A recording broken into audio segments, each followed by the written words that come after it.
this is Susan from Measure Twice Cut Once. I haven't done an unboxing for a while and I got something exciting in the post today, so I thought I would do one. So it's been a little bit of time now since I started knitting. So as some of you may know, I started knitting end of 2023, like literally the end, like last few days of 2023. And my goal was to be able to make socks, because socks are the last things that I have to buy because I can sew everything else. I'm excluding shoes from this because just no to shoes at the moment. So I started to learn to knit with the help of the Englishman's mum, who was amazing and gave me like such an amazing foundation.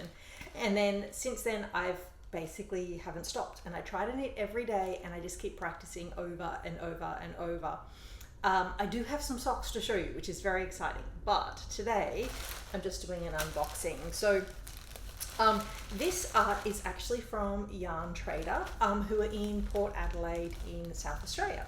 I haven't been to the store, but I stumbled across them when I was searching for things online and it looked really cute, so I thought I would give it a try. Sorry, I'm just looking down to make sure I don't accidentally slice through yarn as I open up my parcel.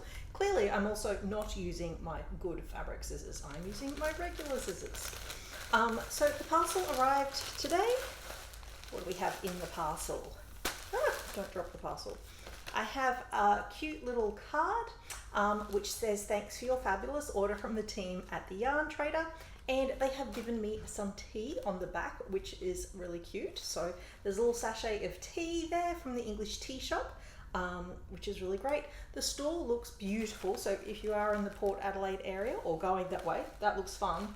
And like I said, I just found these this team entirely just by searching online. I don't know them. It's not sponsored in any way. But I was looking for some new yarn and this is what I found. So it's all nicely wrapped up. It's got a little sticker that says thank you, which is always appreciated. I also love that it's wrapped in tissue because it means I can either reuse it or recycle it as well. Okay. So, exciting. So I got two yarns. I'm just going to try and get rid of the noisy piece of paper so it doesn't make the microphone go crazy. So I got two hedgehog fiber yarns. Like I said, I haven't been knitting long, but my favorite yarns to knit with are the hedgehog. I absolutely love their colorways. It's so bright and so vibrant and they feel really nice as you actually knit. So this one is called Jelly. It is their sock wool. It is 90% merino and 10% nylon. And then this one's in this like super vibrant pink and cherry red color, which I really love. And this one is called Filigree. Again in their sock merino. So funny, I was actually expecting this one to be way more yellow toned, but it's actually like such a cool mix of colors. Yeah, it's like way more blue and purple than I expected. I was actually expecting more of this mustard kind of color, but I love it. So that's really cool. It's always really exciting. Now, obviously these are not cheap yarns, but what I have found, one of the advantages of being short, there are not that many, but ones that I have found are you can fit into any plain seat, so that's exciting. You need less fabric to make dresses because you're so short. And now I've discovered I use less yarn to make socks. So I do have particularly little feet, and I have found, whereas normally most patterns say, you know, one skein of sock yarn equals one pair of socks. For me, it's one pair of tall socks, like a boot pair of socks, and a pair of shorties at the least, normally with some left over.